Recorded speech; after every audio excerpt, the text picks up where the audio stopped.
អ្នករកស៊ីចាប់ផ្ដើមផុសផុលប្រកាសទិញស្រូវពីកសិករដើម្បីជួយដោះស្រាយបញ្ហាស្រូវធ្លាក់ថ្លៃ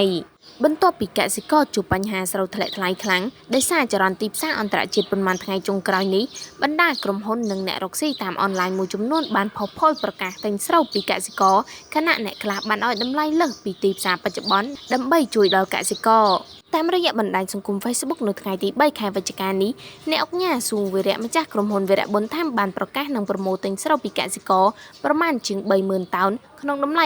950រៀលក្នុង1គីឡូក្រាមដើម្បីចំណែកដោះស្រាយទីផ្សារស្រូវនាពេលបច្ចុប្បន្ននេះ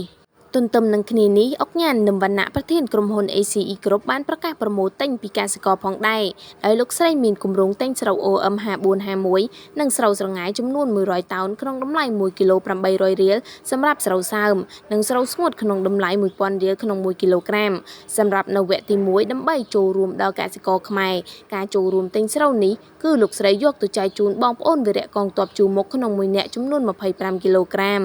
ចំណែកលោកស្រីទ្រីដាណាក៏បានប្រកាសទិញស្រូវពីកសិករក្នុងតម្លៃពី800ទៅ1000រៀលក្នុង1គីឡូក្រាមផងដែររីឯក្រុមហ៊ុនស្រាបៀរ Gainsbird ដែលជាក្រុមហ៊ុនផលិតនៅក្នុងស្រុកមួយបានប្រកាសពីគំនិតផ្ដួចផ្ដើមដ៏គួរឲ្យកោតសរសើរមួយដោយសម្រេចចិត្តទិញស្រូវពីកសិករខ្មែរក្នុងប្រមាណរហូតដល់100 តោន